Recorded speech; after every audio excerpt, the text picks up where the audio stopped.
Okay, folks, another episode of Rethink Real Estate. Today I have Paul Ross on. Now, Paul is a little unconventional in his approach, and I really enjoyed connecting with Paul because of his different language that he uses. Now, when I say different, it's not so much different. Like we dive straight into objections and we dive into a few little things with expireds and for sale by owners, how to keep people's attention on the phone quickly.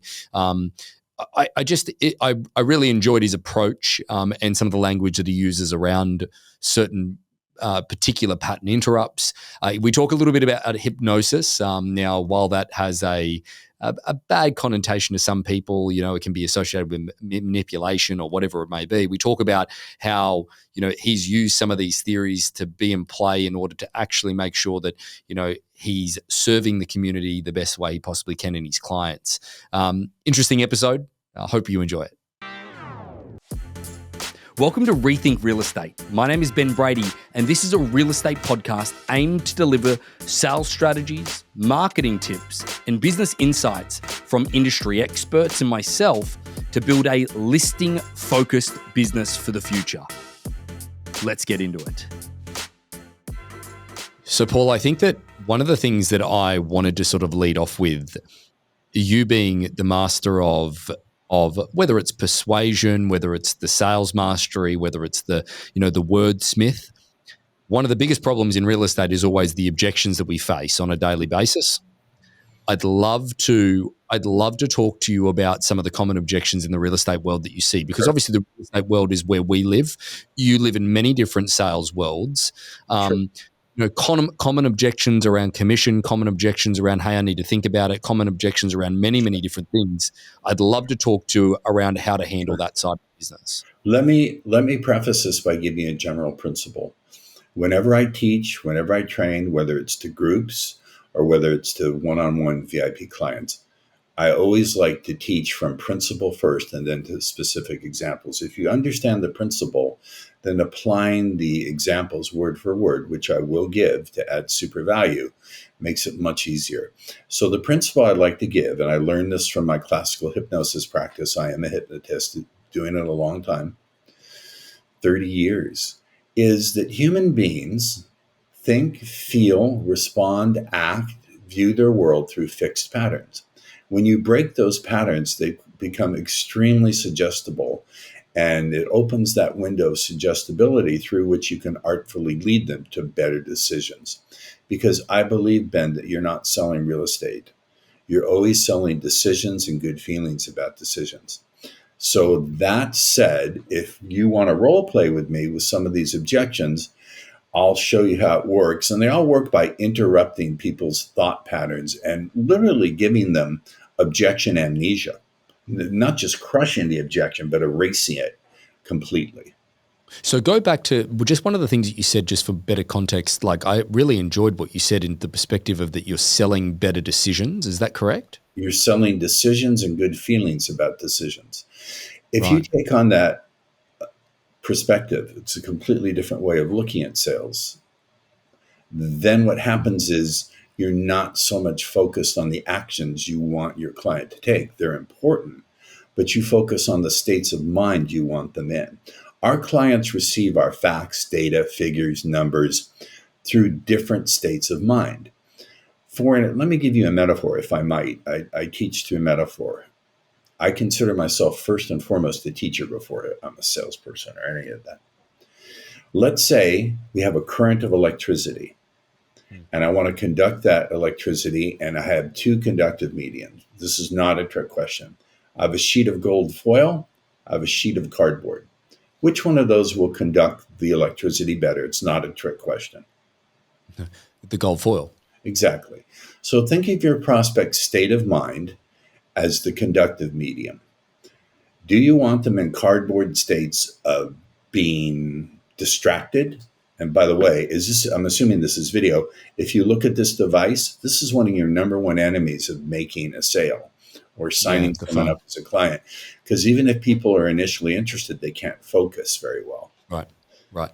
I remember the days, got a little more gray in my hair than you do, a lot more. I remember the days when YouTube had ads that were 90 seconds long. I kid you not. So we want to get our prospects in states like being highly focused in trusting us, but not just trusting ourselves, Ben. Nowadays, we have to get our prospects to trust themselves that they can make a good decision. So, know, like, and trust is necessary, but it's no longer enough. Our prospects no longer trust their ability to make a good decision. So, focus on our every word, knowing, like, and trusting us, but trusting their own ability to make a good decision. States of childlike wonder, states of being very suggestible. My outrageous claim is that using these hypnotic techniques, and I know people have buttons on hypnosis, you can create those states. Yeah. And Yeah. it's a deeper discussion on how I do that, which I don't think we have time for. But that's why Well, I say those states are important, because we make our decisions from our states of consciousness. So, in order to sell decisions and good feelings about decisions, you have to get your clients, prospects, into those right states of consciousness. And you do that. I can't directly say that, Ben. I can't say in a moment, I'm going to present my marketing plan and you'll be fascinated, focused on me, trust yourself, trust me. That doesn't work. But you can do it very quickly through hypnotic language. give us an example of some of that hypnotic language before we dive into some objections, or do you want to dive into that first? Let's dive into the objections, because it's very complex. It's something you can, I don't want to seem to be plugging too much. Can I show people my book? I ask with your permission. Yeah, for sure. Please, So absolutely. We'd love to see it. this is my book, Subtle Words That Sell. At the end of this, I will give you the opportunity to download it PDF so you can get it instantaneously. Yeah, Yeah, let's wonderful. go through. Again, that's usually a really big resource that a lot of our guests, certainly like to put forth. That Sure. if you've got a book based on the theory of what you're providing here today, and this is resonating with people, certainly that gives greater context. But let's talk about some objections that we Give see me in the real some. estate space. Fire away. I want to think about it. Is certainly something that we see in the living room very, very often. Yeah, I think what What's you, the best way to go about that? well, the objection commonly heard is, I need more time to think it over. Fair. So my response is, well, Ben, what's the typical response? What response would you give when people say, I need more time to think it over? Well, again, we have a process where it comes down to the way that we teach people is that you don't ever want to force people into making a decision. So at the beginning of the meeting, we ask, how would you like us to close you today? It's a jerking question in order to get them, get their attention. So, Yes. and then they're going to, what do you mean close me? No. Well, sorry. How do you want to close the meeting out today? Do you need more time to think on it? Like, where do you want to stand? Because Yeah. if you're going to make a decision today, I need to understand that. If you need more time, no problem. But if I'm the best today, I should ultimately be the best tomorrow after you even thinking about it even I further. think I'm that's not wonderful. insecure with that. I think Yeah. that's a wonderful way to do it. Let me give you my way to do it. So I would do a pattern interrupt I called counter examples. So when they say, I need more time to think it over, I would say, I understand. Can I ask you a question? Have you ever Sure. taken a long time to think something over and it still turned out to be a horrible decision? Maybe it's not about time, but about the clarity you need to recognize you can feel safe moving forward today. Did you hear that suggestion? You can feel safe moving forward today. And I slightly nod my head. And when I see them do that, I know I've got them. So think about it like that. What do we need to clarify so you can feel comfortable taking this step? You hear the suggestion, feel comfortable taking this next step. So these are ways of stacking suggestions, and there's a law in hypnosis. And if that word triggers you, then you may have a incorrect version of the way I view hypnosis. Anyway, there's a law in hypnosis called the law of compound suggestion, which simply Right. says if you take 3 or more suggestions and put them together in a short space of time, they stack on the power of the previous suggestion, and the subconscious or unconscious mind has to respond to them. So that's one way you can fire another one at me. Yeah. Well, I think that just to go back, I really liked how you started that. Have you ever taken a long period of time to make a decision and it still be a bad decision or Have a you horrible really, decision? yeah, have you ever taken a long time to think something over and it still turned out to be a horrible decision? Now, Yeah. this is universal because every person has gone through that experience. If not through business, then everyone has had this experience. Because it's universal, they have to identify with it. Right.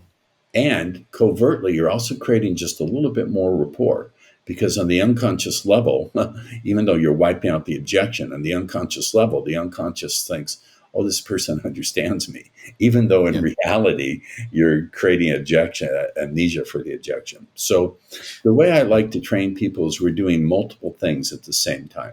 I don't want to waste a word. I want every word to count.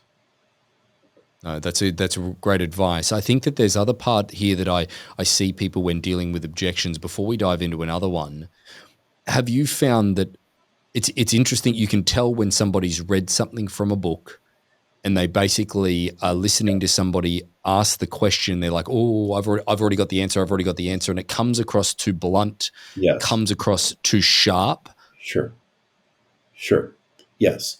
And that's the advantage, I think, of what I teach because it's so unconventional that very few people, very, very, very few people know this. When you learn what I teach you, you'll have no competition because even though I've taught tens of thousands of people, and though if you look at the number of agents there are in the world, very few people, comparatively speaking, know this stuff. And again, we both know from being teachers, and I don't know if you sell courses or not, very few people actually apply what they learn. And one of the things I've learned to do is to install in my clients and my students a almost a compulsion to apply what they learn. So yeah, it's very, very powerful. But let's throw another one at me. I want to add even more value to the people watching this. Well, a fee is always an appropriate place to start when it comes Mhm. to objections. Certainly, in a time where the real estate industry has got a lot of hype around, the fees and buyer side commission. I think that there's more knowledge around our fee than ever Mhm. before. So the common objection would be, what do you charge? Now, sometimes it doesn't come in the way of, Paul, you're too expensive. It comes in the way of, well, how much is your commission? And it comes in a subtle way, you know. And I'm a big believer in the fact that, like, I had a situation one time in a real estate business I was running where the agent came back and said, "Oh, I did a great presentation." He didn't sign it up on the spot, but then the following day he said, "I missed the business." And I'm like, "Oh, really?" He's like, "Yeah, they went with a discount brokerage." And I'm like, "Well, let's go through your scripts and what you said in the perspective of when they asked you about your fee." And he said, "They didn't ask me. I didn't have a chance to defend myself." So I'm a big advocate of provoking some of these things and addressing them in the very beginning. You're quite right. What would you say about the way to handle the monetary side of things? If someone, I've had this work for FISBO, for sale by owner, and all sorts of things. If they say something like, I don't want to pay a commission, I don't want to pay that high commission, I use what I call compare and contrast. It's another way to break a pattern. I'll say, I understand, Mr. Smith, but what you haven't yet recognized is with the right agent, you're not paying a commission, you're investing Right. in skills. Did you hear that reframe? You're not paying a commission, you're investing in skills. Why That's good. would you rely why would you rely on someone who would negotiate his way down for his skills to be the ideal negotiator and representative for you? And then I'd shut up. And then they have nothing to say to that. It just is such a pattern interrupt, and it's a gentle one. And they'll never see it coming. I want to address what you said about 5 minutes ago about people thinking it sounds like it comes from a book or they've heard it before. I agree. A tactic identified is a tactic destroyed. And there's an interesting paradox, Ben. Our prospects today are both numbed out and dumbed down by all the distractions they get from social media. Mm. And yet at the same time, they're also more sophisticated. This is an interesting paradox. And in paradox, there's power in any field. Physics, one of the big things that led to a revolution in physics is when they did experiments based on what Albert Einstein had predicted. And they saw that light could act as either a particle or a wave, which appears to be a paradox. And from that, they concluded it's some kind of phenomena that can appear or show up as either one, depending on how it's measured, which led to all sorts of other discoveries in physics. So I look for paradox, and in paradox, there's power. So I just wanted to put that out on the table. It seems paradoxical, and yet at the same time, it works. Yeah. Yeah, for sure. Let's lead into the FISBO side of things because you've brought it up. We have a great deal of our agents that go after expired and for sale by owner side of Sure. things. I think it's one of the hardest conversations to like trigger somebody to get their attention for a short period of time on a perfectly. You're a perfectly like I often say this, Paul, is that be conscious of the people that say yes too easy to a perfectly good stranger about their biggest asset to come over and evaluate that big So asset true. within a short period of time. So true. Um, but where do you get? How do I capture somebody's attention on the phone, and keep them there for from the very beginning? Well, again, I would do a pattern interrupt. As soon as people hear, "Hi, this is so and so from so and so estate, real estate, blah blah blah," the reason I'm calling today, boom, you're out. So Mm. I do a pattern interrupt. I'll say, "Hi, can I speak with?" Excuse me, damn it, I just spilled my Starbucks all over. Um, and then, so that's a pattern interrupt. I said, I'm wondering if you can help me. My name's so and so. I'm wondering, you don't know me yet, but I'm wondering if you could help me with something today. And people have a natural inclination to help. That's great. So pattern interrupt, and then hey, my name is Ben, and I'm wondering if you can help me today, Paul. Correct. And then Right, I'd right. say something along the lines of, I've been reaching out and seeing how can I assist people who have given up on pretty much given up on getting the maximum value out of their home. And That's good. People that have given up, that's another and pattern interrupt. yes, Yeah. and perhaps are missing out on on on moving up financially and improving their situation. So uh, that language around giving up, improving the situation financially, all of those triggering words for somebody that is in their position being expired or for sale by owner or things along those lines. I think that exactly. that provokes a deeper Now if they conversation about say, that. "What's this all about?" I'll say, "I'm sorry, apparently I've offended you and that was not my intent. Let me start over." And then I would go, I don't want to give away all my secret sauce here, if, with all due respect. I mean no disrespect to your audience, but I'm an honest person. I am, yes, of course, I want to educate and share, but I'm also a businessman. And so, Sure. um, yeah, Yeah, I think that there's a part of this that obviously a big play on all of this, Paul, is the words that you're using. But yes, there's a mindset portion of what you do as well. And I want to talk a little bit about that because, one of the things like in doing some research before you and I sitting down today, I wanted to talk about how you think the conventional training around mindset sure, sort of is a bit of a blockage. sure. I think one of the things that is overemphasized, Ben, is being enthusiastic. Enthusiasm can be very dangerous because, first of all, I found that the greater the enthusiasm, as your enthusiasm increases, your ability to make a good decision and evaluate situations drops. Does that make sense? Because you're It does. so. The second one is in any kind of sales, people tend to be invested in the sale, but just interested in their skills. I train my people to turn it around. You're invested in the skills, but you're interested in the sale. And a breakfast of bacon and eggs, if again I can use a metaphor, one of the animals is invested, but the other one is just interested. And of course, the pig is invested, the chicken is just interested. So I That's think it's the good. second one. And the third one, I think, is this idea of getting yourself into a peak state. This is the Tony Robbins, and I don't mean to knock Tony in the context in which he teaches it makes sense. I've seen Tony at an event in Anaheim, which you know where Anaheim is. We're not quite Yep. neighbors, but we're not that far from each other. And Tony We're, was count, we're, talking we're county we're county neighbors. I love it.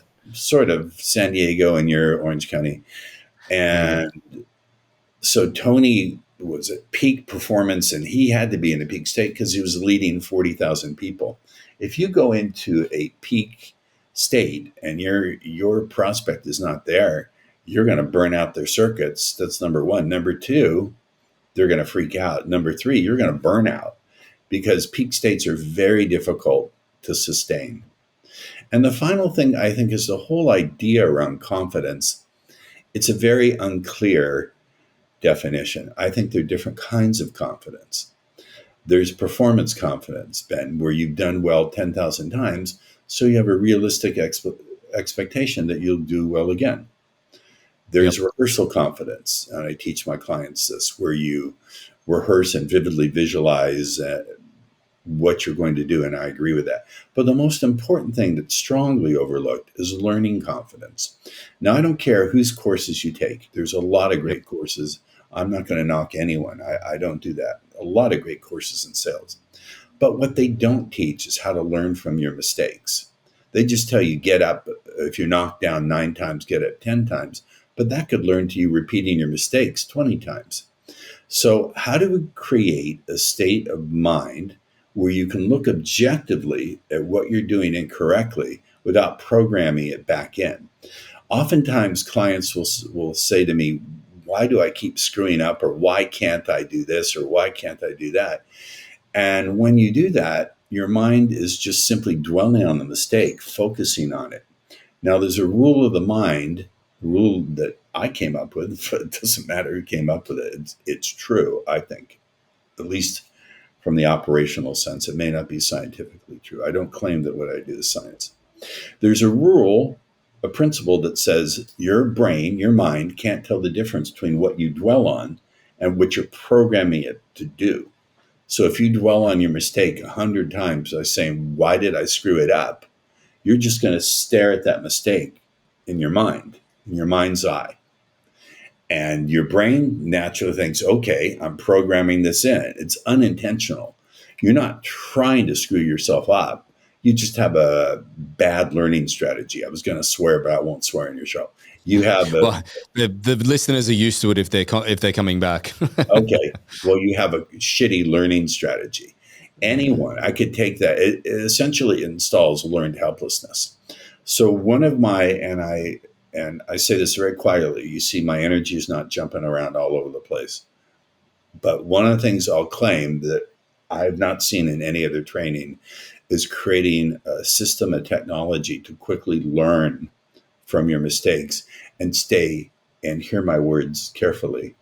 I'm parsing my words really carefully, to have an informed enthusiasm and a realistic motivation, because it's based on the knowledge that you have learning confidence, that you'll go into a situation, and even if you don't get your outcome, you'll learn the skills you need to get it the next time. And people always say, Ben, and this used to drive me crazy, still does, when I go to events and people say, just learn from every experience. But I'm sure you've heard that. Has anyone ever given you an exact process on how to do it? No. No. That's like if my car is broken. Here's another metaphor. That's like if my car is broken down in the desert and my cell phone is a 1% battery. I call Auto Club or a mechanic and he says, oh, just pop the hood, screw the phragostat back on the what's it, and reconnect the Flacke hose. And then the phone dies. Well, if I could do that, I wouldn't need to call the mechanic. So I think it's a major flaw, and I mean no disrespect to your teaching or training. I really don't. I think it's a major flaw in any training, any system, and to emphasize the other forms of confidence without even recognizing what to say. Teaching learning confidence is a big gap, and I'm proud of the fact that I've filled that gap. Yeah, I think that there's part of this that resonates. Well, this is probably one of the biggest points so far that from like that I reflect on, and you think about the mistakes that you've made and have you really actually learnt from them? The answer to that is really no. If you don't have a process in play, like what did you learn in those moments? And you can reflect and say that it's a mistake. There's no question about that. But unless you've to use the terminology we've used before, unless there's a pattern interrupt during a moment that's similar to the one that you made the mistake in, then you're going to do the same thing again. You're going to make that mistake And it's again. not because you have a lack of some mysterious fluid called low self-esteem. Simply because you have a bad learning strategy. Now, I learned this in my earlier career, and I'm just going to surprise. I like to hit my hosts with this as a surprise. My previous career is I was a pickup and seduction coach, and I worked with guys who were 30, 40, 50 years old and never had a girlfriend in their life. And so Wow. they were really dwelling on their mistakes. And I had to find a way to break them out of that really quickly, because teaching these guys and healing them takes a lot of energy. One of the things that's not in my biography is I've done and still do a lot of healing work, because essentially I'm not the best salesperson in the world. I never claimed to be. I will claim to be one of the best teachers in the field, and the only one. No, I can't say that. I'm not going to be that arrogant. I think I'm someone who does a lot of healing work. I think healing is part of any learning process, and learning new things is part of any healing process. So you used to be somebody that, like, have you seen the movie Hitch? You were actually a real Oh, life no, version of that. no. Can you recognize who that is in that It behind me kind there? of looks like Tom Cruise. It It is kind of Tom does. Cruise. Ah, So there we go. Tom Cruise played my alter ego in the movie Magnolia, believe it or not. Ah, And wow. yeah, that was pretty crazy. It got me a date with my intellectual property attorney. I said, Janine, now you have to go out with me to the movies, because this is a matter of protecting my trademark. So didn't get anywhere with Janine, but at least I got the date. There you go. Good deal. Well, it's a fascinating field that you've a progression that you've gone through. I know that some people might not feel comfortable with the word hypnosis or anything along those lines, Now but let me I, reframe it. I'm sorry, I stepped on your question. Go ahead it's with okay. it. No, that's fine. Well, No, no, no, I was going to say, I want to go through, like, it's the same sort of things when, like, I think it can be associated with the same thing when we talk about salesmanship, or, it's usually drawn in this, there's a line drawn in the sand with salesmanship, hypnosis, all of these things that are like, the sleazy used car salesman or things along those lines. Like, I don't, like, I'm in a business where, those techniques, I've had to learn them from a very early age, and I learned very quickly that if they're not authentic, then ultimately they don't work. correct. So that said, is that I'd love to understand where you lean into the hypnosis side of it, Correct. how you've brought it into your Thank you. work It's and a all that. wonderful question. Let me answer it thoughtfully, and it'll take a bit to answer it. By hypnosis, I do not mean someone is going to sleep and you're saying you are in my power. I simply mean a way of structuring your communication so you're speaking to your prospects' subconscious mind or unconscious mind. They mean the same thing, because Yep. that's the place where they make their decisions. And remember, you're always selling decisions and good feelings about decisions. Now, if that seems a little strange, I invite your audience to explore something for a minute. All of our most important actions and decisions are made subconsciously, and later we come up with rationalizations. I'll give you an example. Ben, did you ever just find yourself falling in love? Yeah. Okay. Was that really a conscious thought out? I'm going to fall in love with this person because I think they're X, Y, and Z. Not really. No. And There might well, have been an initial attraction because they were X, yes, Y, and Z, yes, but yes, yes. Okay. Think about this. Did you ever just find yourself driving down the highway, and all of a sudden an hour had gone by or 2 hours had gone by and you just lost track of time? That's a absolutely. hypnotic phenomena. Did you ever just find yourself daydreaming and imagining a time in the future where you had some kind of outcome that you don't currently have? That's a hypnotic phenomena called pseudo orientation in time. Did you ever have the experience of being out with friends for maybe about 4 hours, but you were enjoying yourself so much that it only seemed like an hour had gone by? Mm. And yet, within that space of time, You could be waiting in line for a movie or to get into a play or whatever, or a restaurant. And that wait, that 20 half minute, 30-minute wait could seem like hours. So time, the subjective experience of time, can compress and stretch and do all those things. That's a hypnotic phenomenon.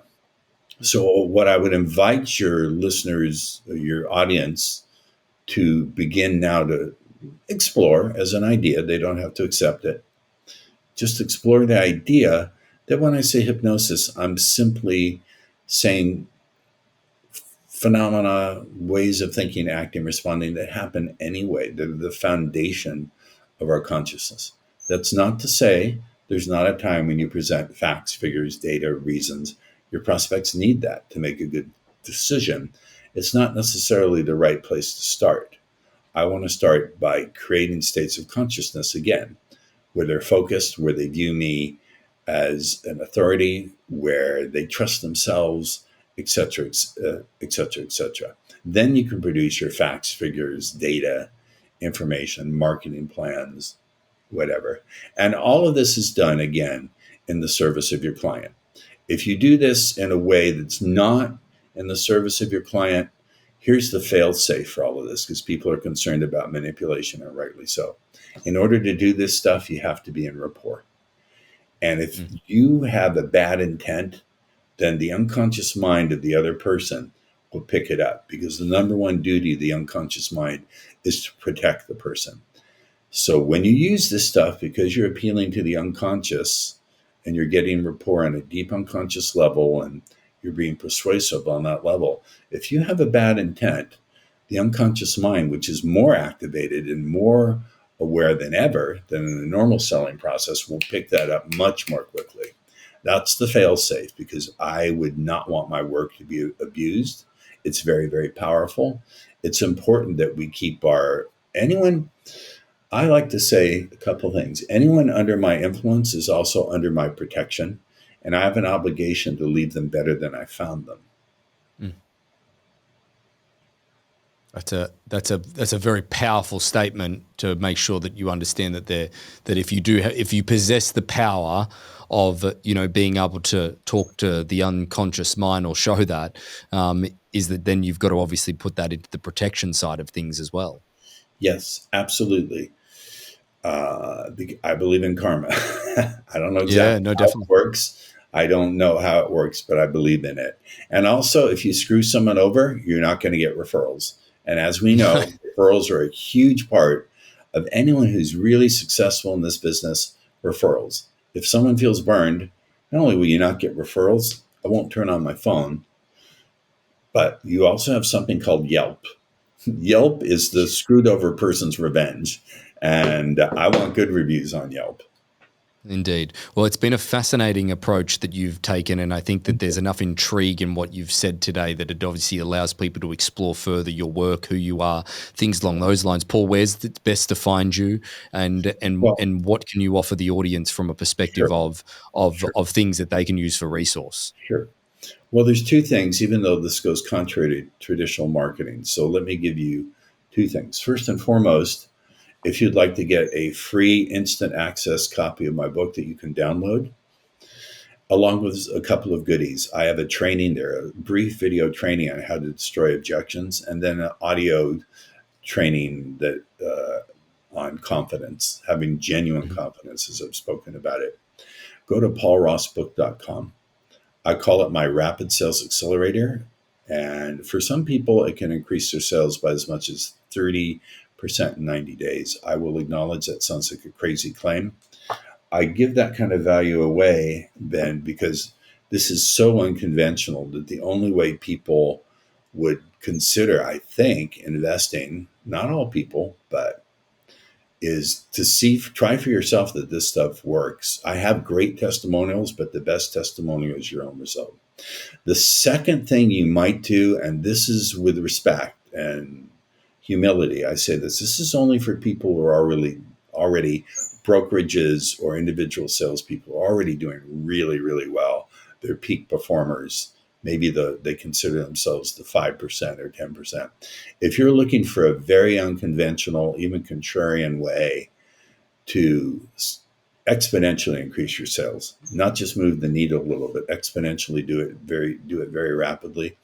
You can apply to work with me.